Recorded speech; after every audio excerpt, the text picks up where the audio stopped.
Hi everyone, welcome back to my vlog. So today, our topic will be college tips, how to survive college. So I'm going to give you 5 tips that I practiced and put to heart back when I was in college that helped me graduate and also, not to brag, pero graduate with flying colors, no? So hopefully these tips will help you in your college journey.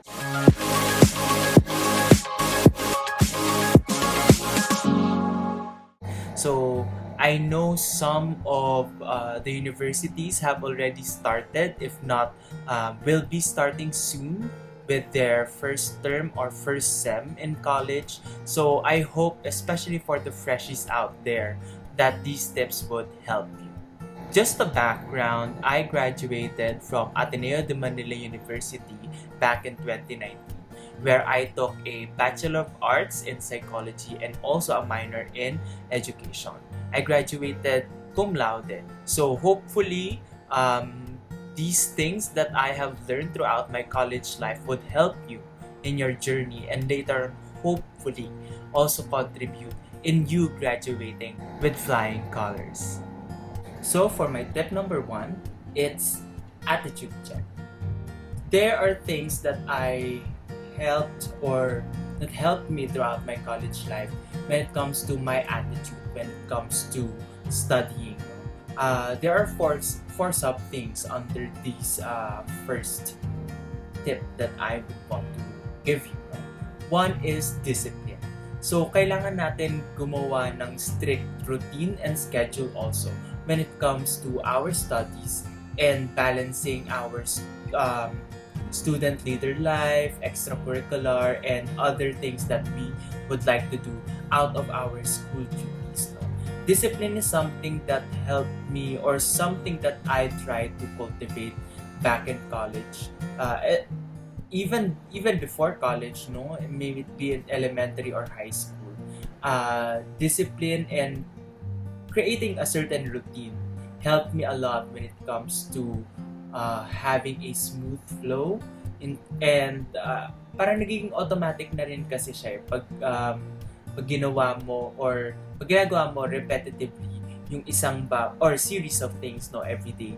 So discipline is one thing that would really help you for beginners and also in the long run. Second is resting.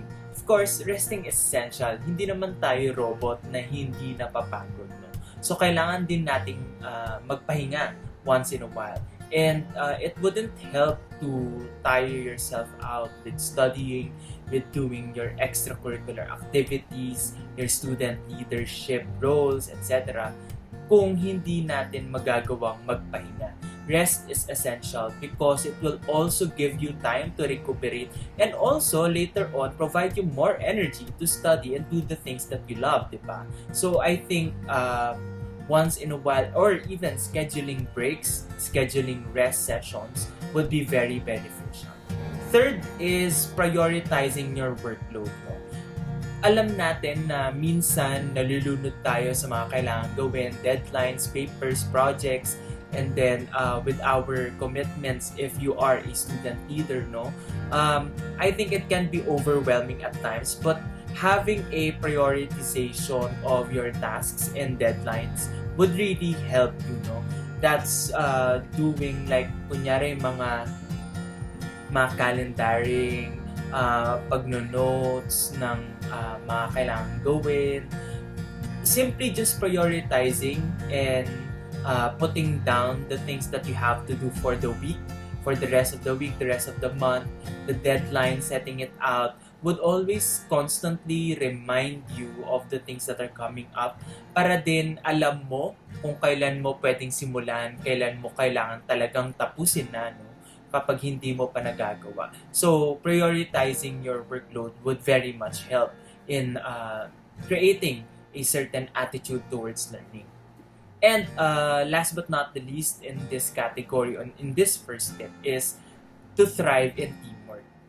One thing that you would learn in college is what they say is no man is an island. So, you have to back on the groups that you form, no? Especially when it comes to group works. So, I think isa din sa mga bagay na kailangan gawin is to pick the people that you think would contribute to the thing that you need to do, no? Not only, kasi may mga tao na pinipick yung mga friends lang nila just because they're friends, no? That's one thing that can work. But for a lot of people din, that may hamper din, no? Kasi mamaya, the friendship can get in a way from doing productive work, ganyan, hindi na makausad. Pero hindi naman sa nilalahat natin, no? Pero that can be a factor. So, thriving in teamwork is all about knowing who you would like to work to, knowing who would add to the skill sets that you already have, who will complement and ultimately build up the project or the group work that you need to accomplish, no?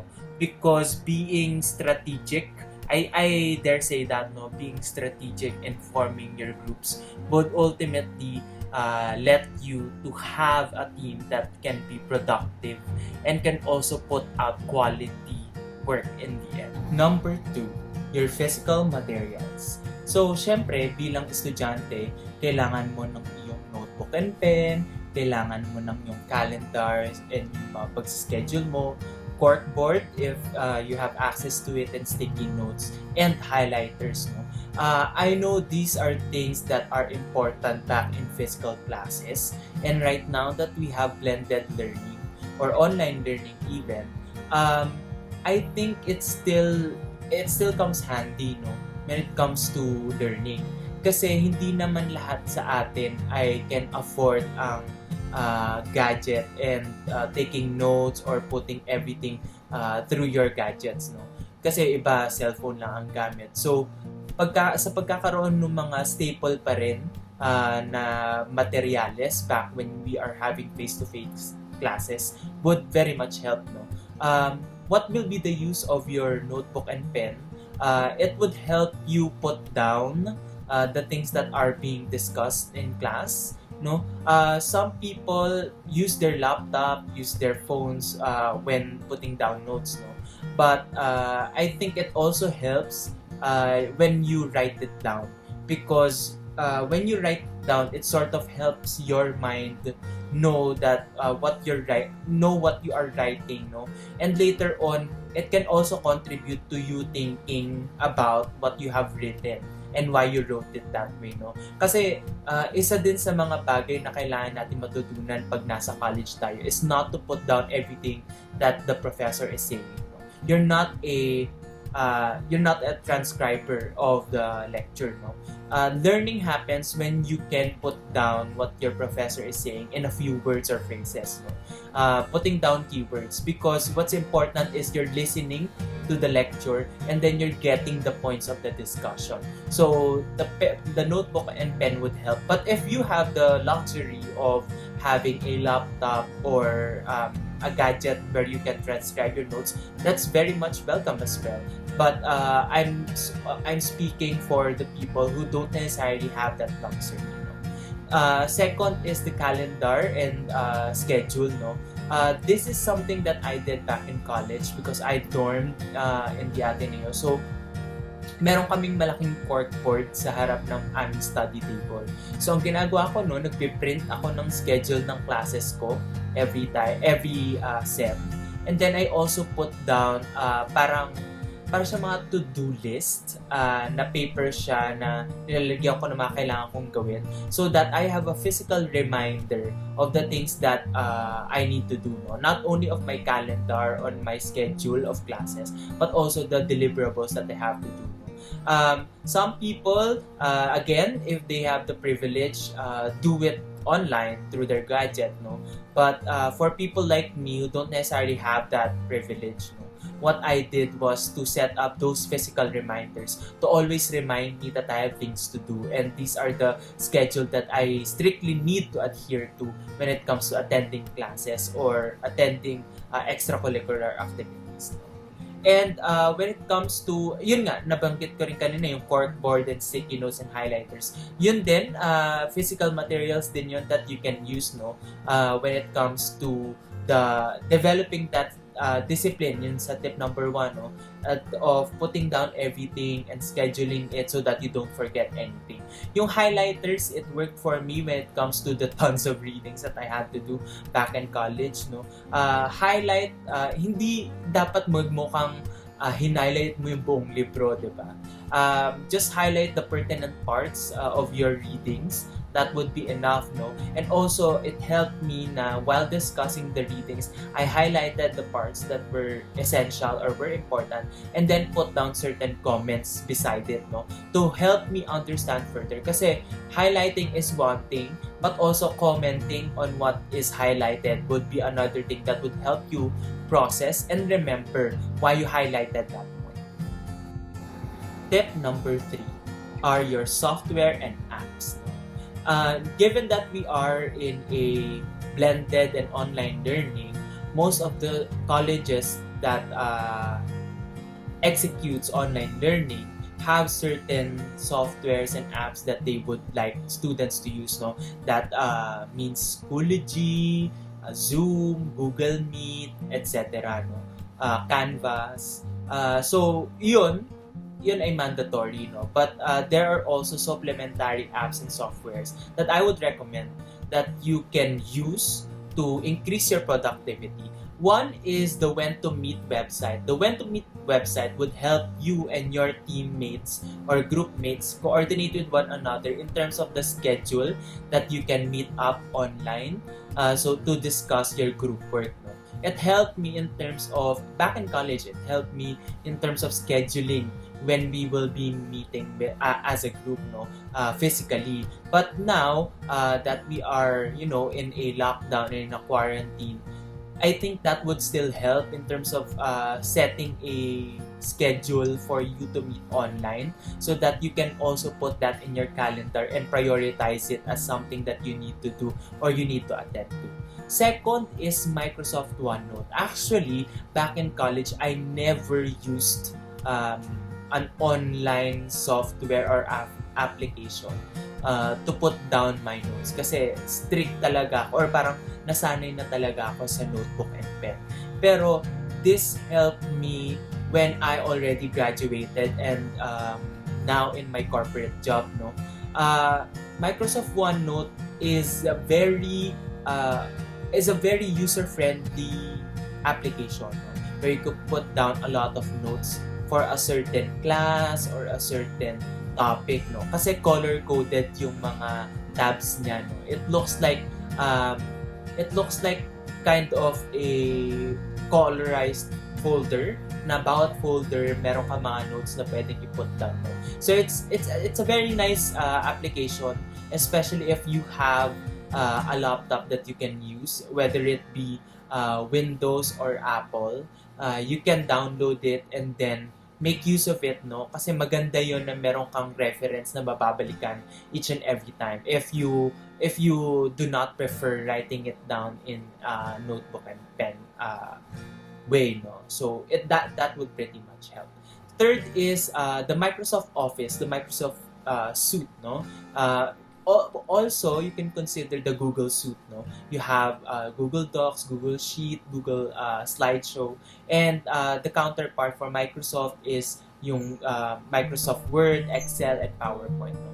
Those things that you can use, I think those are basics, no? May it be elementary, high school, or college. You can use all of those applications to do your papers and then later on do presentations. Actually, you can also use Canva.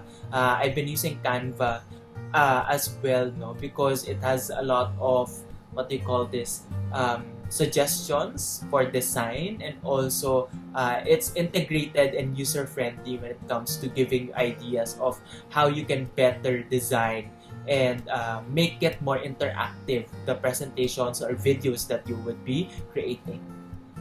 Next is using different platforms like Facebook group, Facebook Messenger, Discord, Viber, and Telegram. This is a way of communicating also with your classmates, your professors if they allow it, or your group mates. Having these types of channels to communicate to one another would be beneficial in terms of coordinating nga because you have a certain place to gather your thoughts together, communicate with one another, no? So pagkagamit niyo ng when to meet, nakaschedule na kayo ng meeting, pwede kayong mag-meet through your Google Classroom, your Zoom, through Viber, through Telegram. I don't know if Telegram allows group calls already, pero yon, you can do it as well there. And generally, as a means for communication, those applications can help. But I would also suggest drawing the line, no? Making sure that when you are resting, you don't necessarily check all of these channels, no? So that you don't get distracted. Syempre, you would want to rest. You would want to recuperate from such a tiring day or week, no? Of hell week. So if you would like to de-stress and not think about those stuff, no, maybe you can mute the application for a while or even flag your friends, classmates, and groupmates that, hey, I will be taking a break from school stuff or extracurricular stuff, no, so I will not be checking, no, so that it also gives an idea or a message to your classmates and friends or groupmates that, okay, I will not disturb this person about these things because they would like to have a rest. My fourth tip is on online learning.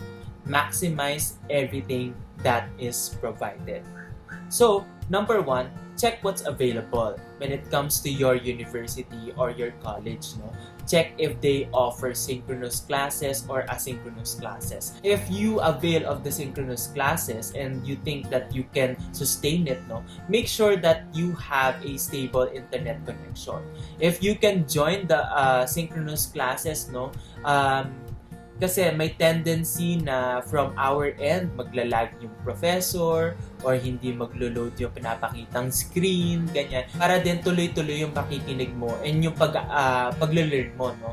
And I think most of the time, I don't know if this is practiced in other colleges and universities, the classes, the synchronous classes are recorded, no, for documentation and later on so that you can come back to it, no, if you have if you encounter the problems with your internet connection. Coordinate with your class beadle or the point person in your class or your professor to have a copy or to get a copy of, if they don't provide it yet, to provide you a copy of the recording of the session so that you can come back to it at your own personal time and re-listen or re-watch the part that you think you lost your connection in.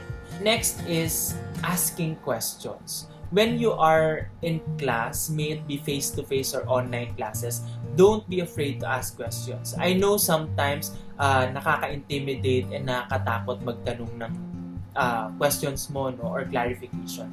Pero I think if you want to really excel in college and if you want to really own your learning, you have to stand up and ask questions, no? May it be in class or outside class. I think in online classes, you have Google Meet and Zoom. I think you can directly ask the question to your professor without having to unmute yourself or show your video and then ask the questions. Last but not the least in this topic or in this tip is to make sure that you avail of the consultations with your professors. Back in college, when I had several sessions or lectures in which I really did not catch the discussion points that were presented by my professor, I actually emailed them or talked to them after class to ask them, hey prof, can we do a consultation? I would just like to further ask questions with regards to these topics and these points that you've discussed a while ago because I would want a clearer understanding of those things. So if your professor provides that avenue wherein you can consult with them, might as well in your first day of classes when they're discussing their syllabus, you can ask them of their consultation hours and how you can manage or meet up for a consultation. I think your professors will be open enough to accommodate you for the consultations. So for my last tip, I think this is one of the most important things that people sometimes overlook when it comes to having or thriving in college, and that is having a life out of your college life. No? It's very important. Why? Because in school, you already study, you already commit yourselves to org or committees, no? But having that breath of fresh air outside of school would help you recuperate and just for a while distress yourself from all the things that you've been handling in school, no?